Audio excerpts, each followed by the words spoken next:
지난주에 우리는 금요 심야 기도회를 모이지를 못했고 영상으로 말씀을 함께 나눴는데 열왕기하 21장을 함께 공부하면서 문하세라고 하는 임금에 대하여 우리가 같이 공부를 했습니다.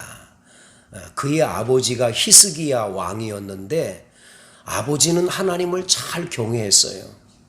그런데 그 아버지가 병들어 가지고 히스기야 왕이 죽게 되었을 때에 낯을 벽으로 향하고 눈물을 흘려 기도할 때 하나님께서 그를 살려줘서 생명을 15년이나 연장시켜 줬지요. 그런데 그 아들인 므낫세가 왕이 됐거든요.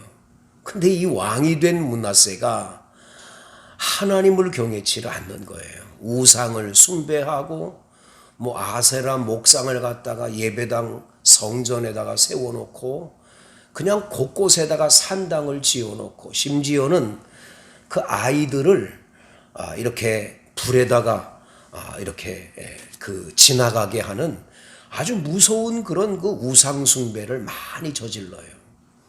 그래서 므낫세는 결국은 그 범죄로 인해서 마지막에 크게 어려움을 겪게 되는데, 그럼에도 불구하고 또 므낫세가 이 아수르 나라하고 이 바벨론 나라에 끌려가서 다 죽게 생기니까 하나님 앞에 회개하지요. 용서를 구합니다. 그랬더니 하나님이 또 그의 죄를 용서해 주시고 다시 돌려보내주는 사건이 성경에 나와 있는 것을 보게 됩니다. 이제 그가 잘못된 죄를 많이 범함으로 결국은 하나님께서 그의 죄를 용서해 주시고 다시 한번 은혜를 주셨는데, 그 아들 아몬이라고 하는 아들이 또 임금이 됩니다. 그가 이제 죽고 아몬이 임금이 됐는데 아몬이 22세에 임금이 됐거든요. 근데 이 아몬이 아버지가 회개하고 돌이켜서 하나님께로 돌아왔으면 자기도 하나님께로 돌아가야 되는데 다시 우상 숭배를 하는 거예요. 그래서 얼마나 악한 일을 많이 했냐면 하나님이 2년 겨우 왕 노릇하다가 그냥 살해를 당해 죽게 만드십니다. 완전히 아몬은 2년 겨우 임금하다가 하나님의 큰 벌을 받아 죽게 되는 비참함을 성경에서 보여주고 있지요. 이제 그 아몬의 아들이 오늘 임금이 됐습니다. 그 아들 이름이 요시야거든요. 한번 1절을 읽어봅니다. 시작. 요시야가 왕위에 오를 때에 나이가 8세라. 예루살렘에서 31년간 다스리니라. 그의 어머니의 이름은 여디다요 보스갓 아다야의 딸이더라. 이 요시야가 아버지가 임금된 지 2년 만에 살해돼서 세상을 떠났으니까 어렸을 때 8살 때 임금의 자리로 올라가는 거예요. 8살짜리가 임금이 됐으니 그 나라가 어떻게 되겠습니까? 그런데도 이 요시야가 31년 동안을 왕 노릇을 하도록 하나님이 은혜를 베풀어 주시는 거죠. 근데 이 요시야가 임금이 돼가지고 어떻게 임금 노릇을 했는지 2절 말씀을 다 같이 읽어볼까요? 시작. 요시야가 여호와 보시기에 정직히 행하여 그의 조상 다윗의 모든 길로 행하고 좌우로 치우치지 아니하였더라. 참 은혜롭지요, 여러분? 이 열왕기상과 열왕기하서는 열왕, 옛날의 왕들을 기록해 놓은 책들이에요. 근데 이 북왕국과 남왕국의 모든 임금들을 쭉 기록을 해놨는데 그 임금들에 대해서 그 임금이 선한 왕이었고 훌륭한 왕이었냐 아니었냐는 뭘로 평가하냐? 신명기서에 나와 있는 말씀대로 하나님 앞에 산 왕은 그 사람은 정직하고 하나님 보시기에 합당한 그런 왕이었다는 평가를 해요. 그 왕의 표준이 누구냐? 다윗이에요. 다윗. 다윗처럼 하나님 보시기에 정직히 행했더라. 이렇게 평가를 합니다. 그런데 또 다른 임금이 있어요. 아주 악한 임금이죠. 하나님을 버리고 우상 숭배하고 죄를 많이 지은 왕의 표상이 세 사람이 나와요. 세 사람. 열왕기상에하고 열왕기하에 나오는데, 열왕기상에는 대부분 누가 나오냐? 여로보암이라는 왕의 이야기를 나와요. 여로보암처럼 하나님 앞에 악한 자였더라. 악한 왕이었더라. 그렇게 평가를 하다가 열왕기상 마지막 정도 가다 보면 아합 임금이 나오면서 갑자기 아합처럼 악한 왕이었더라 이렇게 평가를 하고, 맨 마지막에 여기 있는 성경 말씀 이제 열왕기하 20장부터는 문나세라고 하는 임금에 대한 이야기가 나오며 문나세처럼 악한 왕이었더라는 걸 얘기를 합니다. 한번 여러분 앞장에 21장 20절을 한번 읽어볼까요?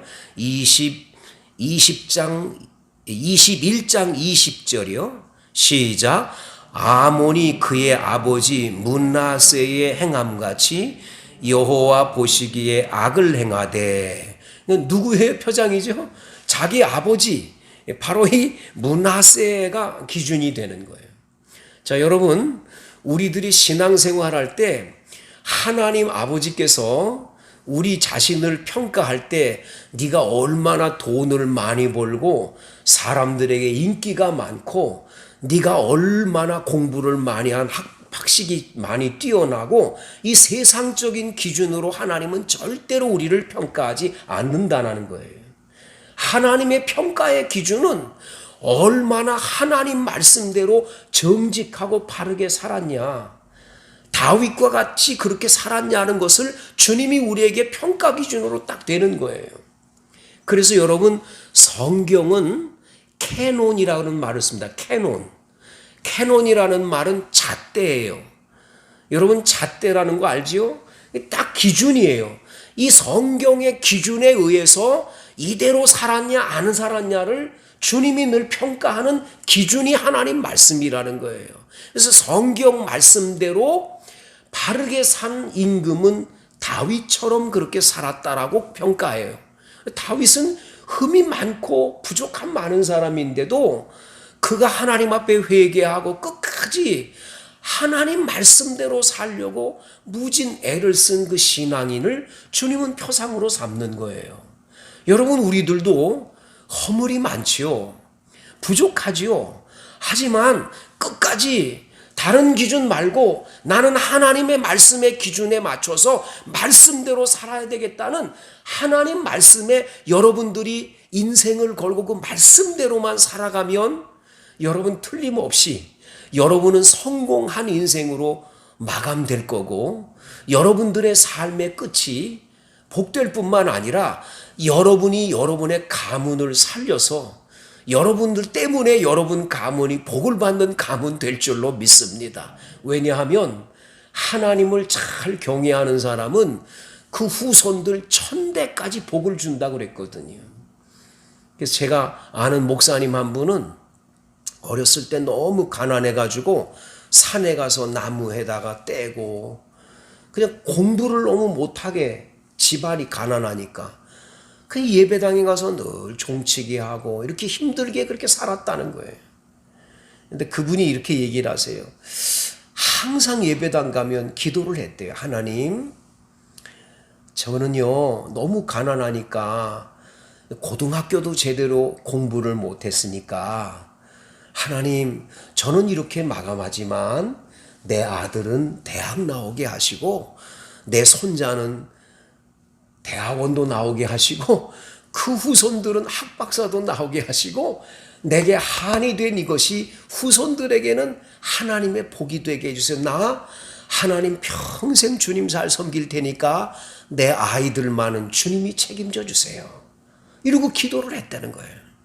하나님이 놀라운 기적을 일으켜 주세요. 누군가가 이분한테 읍내에 안동 시내에 서점을 하는데 특별히 기독교 서점을 할 수 있도록 길을 열어주는 거예요. 길을. 그래가지고 이분이 기독교 서점을 운영을 하면서 거기서 책을 많이 읽으면서 안동 그 교회에서 하는 그 성서 신학원이라고 고등학교 과정 그거를 공부를 하면서 쭉 공부를 해서 나중에 목사님이 되는 은혜를 받게 됐어요. 이분이 목사님 돼서 아주 훌륭한 목사님이 되셨어요. 근데 그분이 얘기가 그거예요. 하나님이 하나님 나는 이렇게 고등학교도 제대로 공부 못하지만 내 아들은 대학을 꼭 나오게 해달라는 기도를 하나님이 들으셔서 정말 우리 아들들 공부 가르치는데 어렵지 않도록 길을 다 열어주시고 은혜를 주시더라는 거죠. 성도 여러분, 하나님의 말씀을 붙잡으세요. 하나님의 말씀이 기준이 돼야 돼요. 오늘 요시야가 훌륭한 점이 뭔 줄 아세요? 오늘 성경 3절부터 쭉 나와 있는 이야기를 보면 요시야 임금이 18해에 그러니까 왕된 지 18년 정도 됐으니까 이제 나이가 성인이 됐죠. 8살에 왕 되는데 18살이 됐으니까 18년이 지났으니까 그래가지고 이제 이 어엿한 임금이 된 요시야가 첫 번째 한 일이 뭐냐? 하나님의 성전을 깨끗이 수리해라. 예배당이 다 낡았으니까 수리를 해라. 거기 안에 헌금 드린 것들이 있다면 다 내가지고 그걸 가지고 예배당을 깨끗하게 수리를 하라고 이렇게 이야기합니다. 하나님 아버지의 집을 생각하는 거지요. 예배당을 생각하는 거예요. 여러분, 예배당 사랑하는 사람을 주님은 기쁘게 여기시고 복을 주는 줄로 믿습니다. 강남에 굉장히 큰 교회 목사님 한 분이 한번 목회자들 세미나에 와서 그 얘기 하시더라고요. 그냥 이 공동묘지를 지나서 산 밑에 예배당이 있었대요. 사택은 저 밑이었고. 근데 이 산 밑에 있는 예배당을 흙으로 이렇게 벽을 해가지고 흙벽돌로 쌓은 예배당이에요. 그 예배당인데 비가 막 억수같이 오는 거예요. 깜깜한 이 밤에 장마비가 막 여름에 막 쏟아지는데 목사님이 너무 예배당이 걱정이 되는 거예요. 무너질 것 같은 거예요. 우르릉 꽝꽝 하고 그런 거 막 비가 막 억수같이 오는데 야, 우리 예배당 어떡하냐. 여러분, 장마비가 오는데 천둥번개가 치는데 공동묘지 그런 거 생각하면 무섭지 않아요?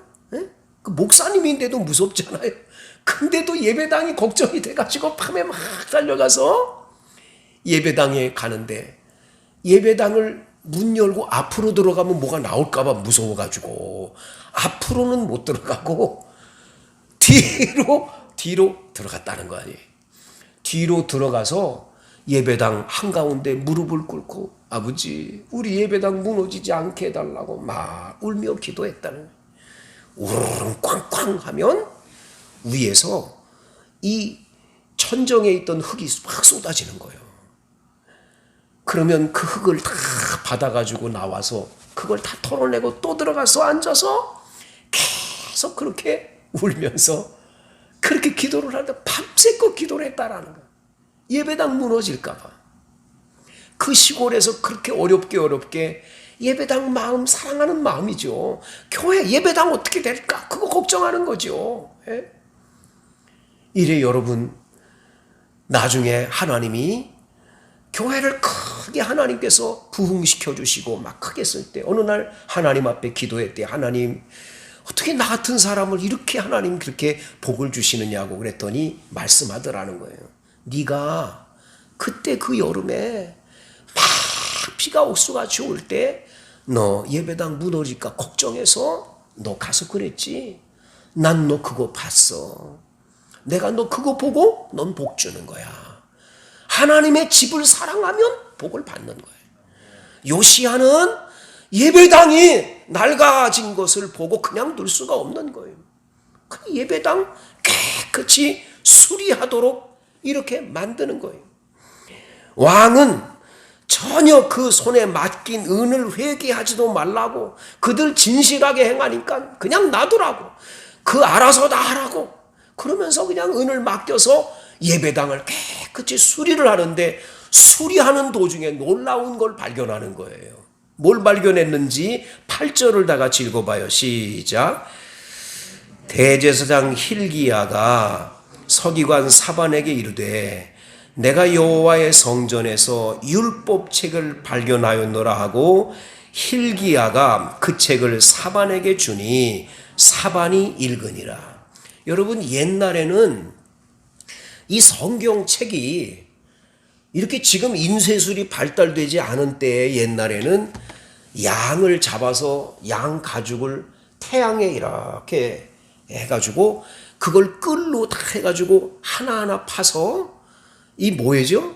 양피지라는 걸로 이 성경을 다 옮겨 적었어요. 이게 이 두루마리 성경인데, 두루마리로 돼 있는 성경을 계속 펴서 읽다가 보면 양 가죽이니까 나중에 다 낡아지고 부서지죠.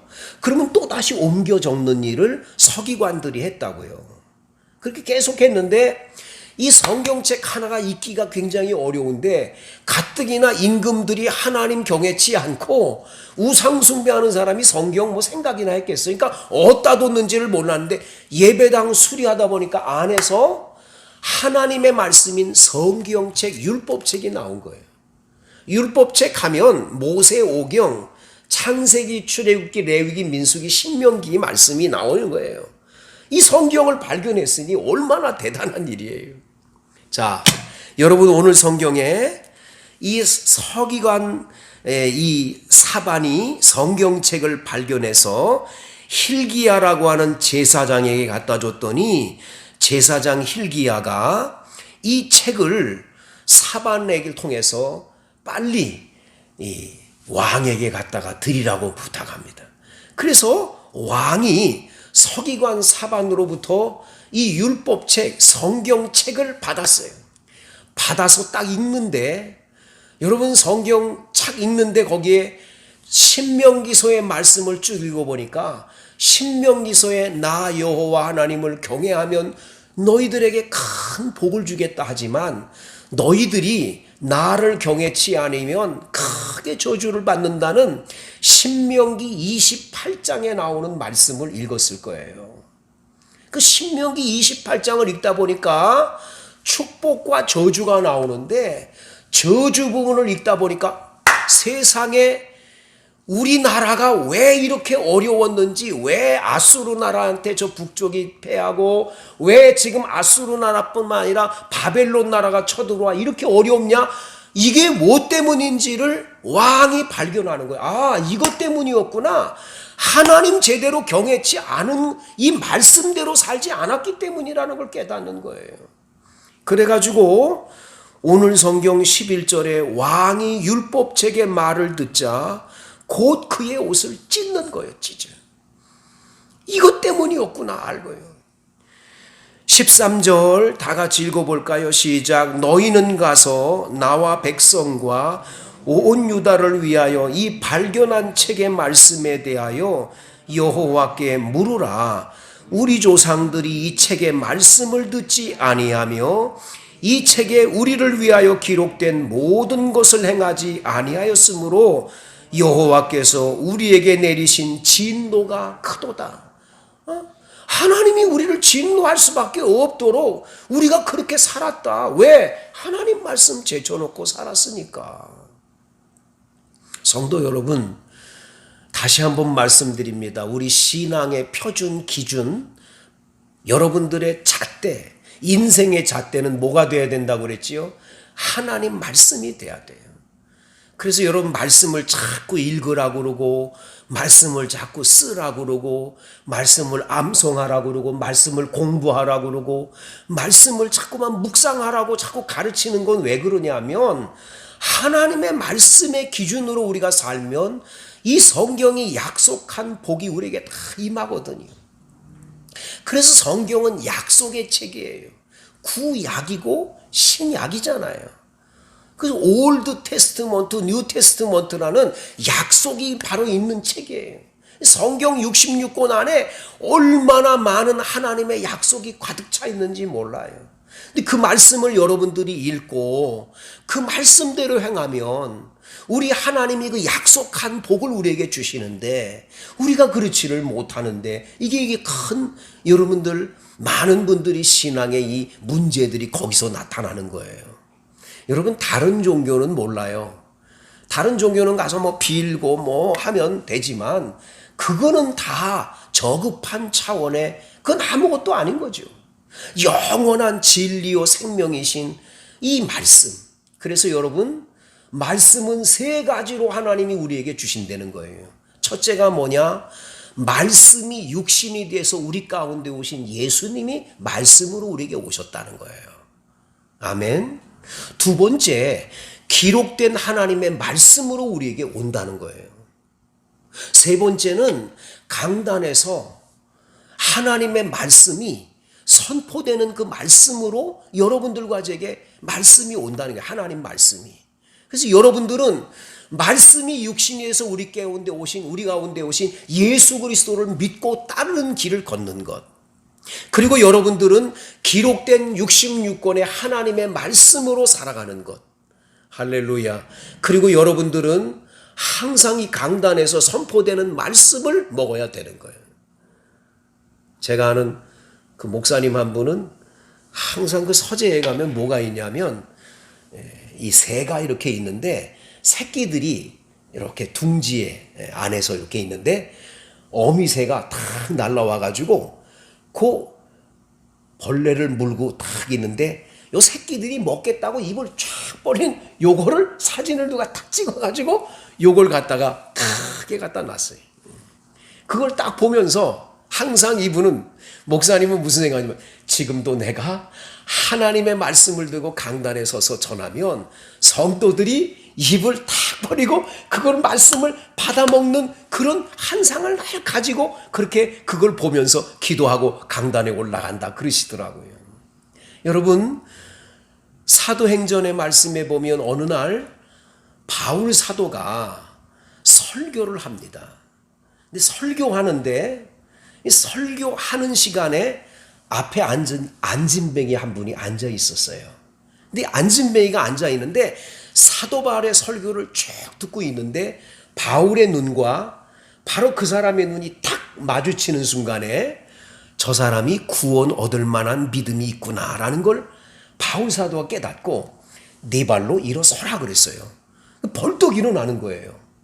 말씀 듣는 도중에 놀라운 기적이 일어나는 거죠. 벌떡 일어나서 안진뱅이가 한 번도 걷지 못했는데 그 루스드라의 안진뱅이가 걷는 기적이 말씀 도중에 나타나는 거죠. 사랑하는 성도 여러분, 하나님의 말씀은 우리 삶의 기준입니다. 이 캐논, 기준이 되는 하나님의 말씀이 우리에게 있을 때에 우리는 좌로나 우로나 치우치지 않고 말씀 아래 곧바로 바르게 갈 수 있어요.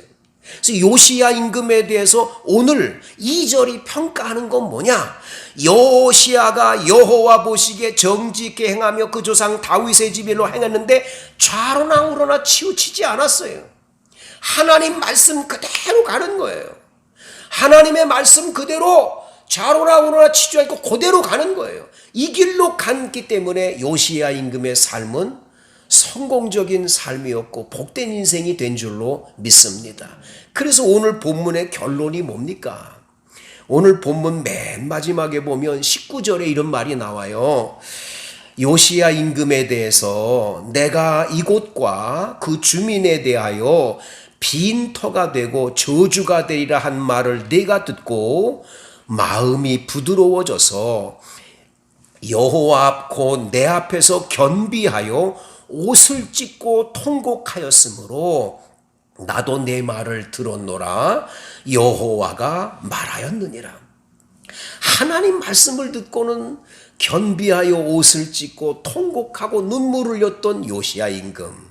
이 요시야 임금에 대해서 하나님은 뭐라고 그러시지요? 내가 내 앞에서 겸비해서 이렇게 옷을 찢고 통곡하는 모습을 내가 봤다. 그래서 20절 시작. 그러므로 보라, 내가 너로 너희의 조상들에게 돌아가서 평안히 묘실로 들어가게 하리니 내가 이곳에 내리는 모든 재앙을 내 눈이 보지 못하리라 하셨느라 하니 사자들이 왕에게 보고하니. 할렐루야. 이게 요시야 임금 때에는 절대로 외국이 쳐들어오지 않는 거예요. 바벨론 나라 못 쳐들어오는 거예요. 하나님이 이 요시야 임금이 하나님 앞에 이렇게 겸비하게 말씀대로 사니까 그는 편안하게 왕 노릇하다가 그가 왕 노릇할 때에는 나라도 태평하고 모든 것이 좋은 나라가 되도록 은총을 베풀어 주시게 되는 거지요. 성도 여러분, 오늘 밤 하나님의 말씀을 붙잡으시기를 바랍니다. 여러분의 집에다가 액자로 걸어놓은 하나님의 말씀을 그냥 액자로만 걸어놓지 말고 그 말씀을 암송해서 내 마음에 완전히 새기세요. 말씀을 암송하고 다니세요. 말씀이 능력이거든요. 그 말씀이 힘이거든요. 말씀 하나를 붙잡을 때 그의 삶이 복된 인생이 되는 줄로 믿습니다. 여러분, 어떤 사람들은 당신의 인생의 좌우명이 뭐요? 물어보면 좌우명을 말하는 사람들이 있지요. 어떤 사람은 집에 가훈이 뭐요? 그러면 가훈을 말하는 사람들이 있지요. 그러면 여러분들의 신앙의 좌우명은 뭐며 여러분 집의 가훈은 뭡니까? 하나님 말씀을 붙잡은 것이 있습니까? 내 아들, 딸들에게 영원토록 줄 하나님의 말씀을 붙잡으셨습니까? 여러분이 세상 떠나도 우리 아버지가 가장 좋아하던 말씀, 우리 어머니가 늘 암송하던 말씀, 그 말씀을 붙잡냐 말이지. 하나님의 말씀이 우리의 삶을 복되게 인도하니까 여기에 다 하나님의 복이 있으니까 말씀을 가까이 하는 훈련을 하세요. 여러분, 하나님의 말씀은 살았고 능력이 있어 좌우에 널선 어떤 곰보다 예리해서 혼과 영과 및 관절과 골수를 찔러 쪼개기까지 하는 말씀인 줄로 믿습니다. 제가 아는 한 분의 이야기를 하고 마치겠어요. 아들이 얼마나 말썽꾸러기인지 공부도 안 하고 나쁜 불량한 학생들하고 다니면서 그냥 못할 짓 하고 다니고 너무 속상해서 못 견디는 어머니 한 분이 계셨어요. 이 어머니는 어떻게 할 수가 없는 거예요. 이 아들에 대한 삶을 해결할 길이 없는 거예요. 이 아버지가 때리기도 하고 별짓을 다 해도 아이는 듣지를 않고 더 잘못된 길로 계속 가는 거예요. 이 아버지가 할 수 있는 게 딱 한 가지밖에 없어요. 하나님께 나와 기도하는 일 외에는 없는 거예요. 그래가지고 하나님 앞에 기도하다가 주님의 말씀을 이 아이한테 계속 메모지로 해서 아침마다 주는 거예요. 처음엔 찢어버리고 막 그랬겠지요. 근데 여러분, 이 아이가 교통사고가 나가지고 큰 어려움을 겪게 되니까 이 아이가 교통사고가 나서 딱 병원에 실려가는 순간 그 순간에 아버지가 준 하나님의 말씀 중에 한 가지가 딱 떠오르는 거예요. 여러분, 그게 뭔 줄 아세요? 창세기의 말씀인데 네가 어디로 가든지 내가 너와 함께하며 너를 지키며 너를 돕겠다고 하는 이 야곱에게 준 하나님의 말씀을 기록해 놓은 메모지인데 그 생각이 나는 거예요. 우리 아버지 어머니가 나를 위해 기도해줘서 내가 살았구나. 이 아이가 병원에서 회개를 많이 하고 돌아와요. 공부를 열심히 해가지고 우리 이 나라의 아주 좋은 대학을 졸업하고 아주 훌륭한 인물이 됐거든요. 여러분, 하나님의 말씀이 우리 가정을 살립니다. 하나님의 말씀이 우리 아이를 살립니다. 하나님의 말씀을 붙잡는 여러분 되시기를 간절히 축복합니다.